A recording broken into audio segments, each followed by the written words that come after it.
Hi guys, it's Karen with Love Your Land. I just woke up. Well, that's not true, I didn't just woke up, but I just rolled out of bed. I'm looking really great. But I wanted to give you a little update. I don't know where to look when I'm filming this way, I think here. Anyway, I wanted to give you a little update on my grow space and my domes and how I feel about them now and all that. So let me turn you around and we'll get to it. Okay, so here we are. I don't have a whole lot started this year from seed. I'm just mostly focused on peppers and tomatoes.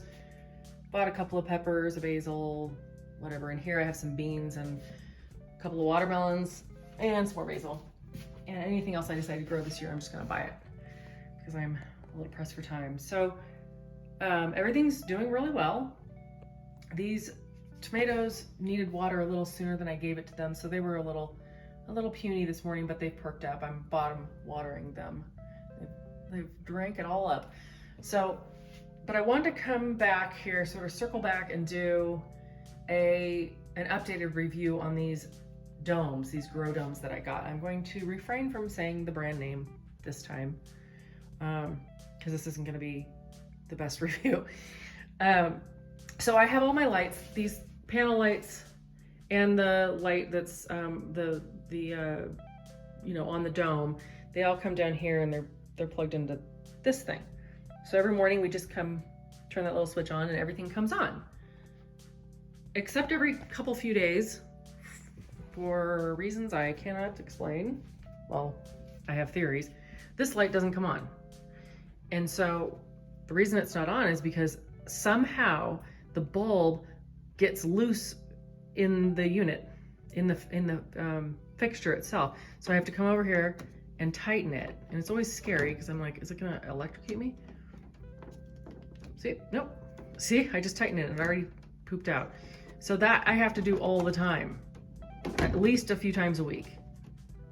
Not at least, I would say on average a few times a week.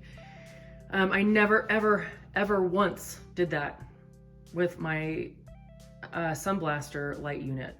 I never had to do it, not once. So I can't really imagine why it's happening because I really don't take this thing off very often. I don't have to get in there and water much. And even if I do and I inadvertently somehow jiggle it, I'm not moving it that much. But if that happens, obviously I'm gonna tighten it back into place and put it back on there. But then, you know, I'm not watering the next day or the next day or the next day. I come in the morning, I turn on the little switch down there, and every few days, this guy is not on again. So I have to re-tighten the bulb in the fixture, which I think is unacceptable. But it is what it is. I just wanted to let you guys know. It shouldn't happen. I think it actually, I mean, I know it happened when I did the unboxing. I just don't know if that clip made it into the final video. But yeah, even when I was unboxing it, I went to turn it on once I got it all plugged in and everything, and it didn't come on. And I had to tighten the bulb. So there's that. But the real thing I wanted to address is that in the video where I do the unboxing, I talk about how these black trays, there's one there and one there. I only unboxed that one on camera, but then a week later I got this one. They're warped. They're very clearly warped. I'm pressing on them in the video and you can see that they're bouncing. But I say over and over, it's not gonna matter once you have a full flat of pots in there. It does matter. So even this tray here, it's got 20 pots in it. They still fall over. Places where there's only 2, this has 3, but over there you just can't see it. Where there's 2 instead of 3 pots, they fall completely over. These guys can fall over. Right now I have them set up pretty well. So they're just today, I made sure before I shot this video that they were kind of squished together. But they do fall over. I did not have this problem with the Sunblaster units, with the trays at all. This tray, these all fall over. They're getting a little better now, but like, I think that this part of the tray is less warped than this part of the tray because this side, these guys fall over if you look at them sideways.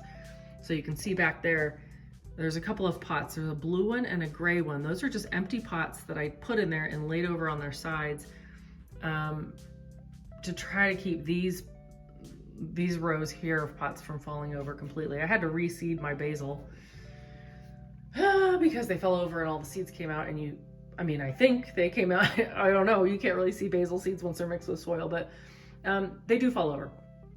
It is an issue. It's not the bowedness of these, the warpedness of these trays is significant enough for it to be a real issue, and your pots will fall over if you get units with these bowed trays.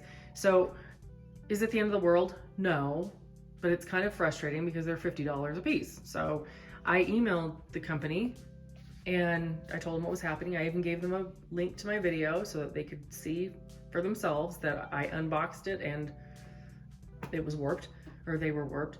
And I was just thinking, I just assumed that they would say, we're so sorry, we'll send you a couple new trays. These trays probably cost them, what, if we had to guess, 10 cents. And these are packaged into units that cost us $50. So I would think they would just send us new trays, or me, whatever. But instead, the representative wrote me back and said, no, you have to return them to Amazon. And then Amazon, you can get new ones from them. And I was like, well, I didn't say this, but I was thinking, I know I can do that. Obviously, I can return them and get new ones. I'm probably not going to get non-warped ones, seeing as though I got 100% of my units have warped trays. So I just thought that was kind of also disappointing because it's, just to make the consumer happy, your customer, I would think they would just send new trays, but they don't. So yeah, I suspect that even if I returned these to Amazon and got new ones, I would probably still, based on the track record so far, I would probably still get warped trays. So yeah, I won't be purchasing these again if I don't have to. I'll probably just use them up, and not use them up, but use them until they kind of wear a little bit more, and then I'll try to replace them with what is it called? The Sun Blaster units, because they're just much better. Anyway, I just wanted to kind of give a new updated review because in my unboxing video review, whatever, I repeatedly said that it wouldn't matter that they're warped, and it does matter. So anyway, that is it for now. I'm sorry. I wish it was better news, but it is what it is. Here's a few more tomatoes. Anyway, that's it, you guys. Hit that bell, subscribe if you haven't, and like the video, share it, comment below, all the good stuff. Anyway, have a great Monday, and I'll talk to you later. Bye-bye. Whoa, whoa, whoa, whoa. I can't end this video without giving you an update on the giant crimson. So here's one here.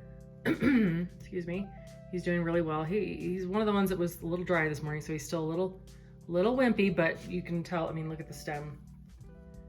He's doing fantastic. And this is his brother right here. I'll take this out so you can see a little better. They're just doing beautifully. They're very happy. Nice thick stems. And if you saw my last video and picture that went with it, or at least the picture on Facebook, and at least while I'm doing the video, in my last video, you can see that the stems are really thin in all of these tomatoes. And that is because this light that I have here, I had all the way up here, like this. And I couldn't fish it in there myself because these are really big and really heavy. So I had to wait for my husband to be able to do that for me. And he did last Tuesday, I believe. Now it's Monday. And now these guys are, most of them, that guy's still a little small there. But they're nice, thick stemmed plants. And they're just doing a lot better. So what happens when you don't have your lights down low like this? So I only have a couple of inches. Yeah, about 2.5 inches from the tallest plant to the lights. Now that the lights are all the way down to the plants don't have to reach up and get all leggy. Not leggy necessarily, but they don't, if the light was still up here, these would not have the stems that they have. They would be very thin and pretty wimpy. So that's the lesson there. Keep your lights down low on top of your plants, not touching them, but if you can maintain about 2 inches above your plants with your lights, they're gonna be pretty happy.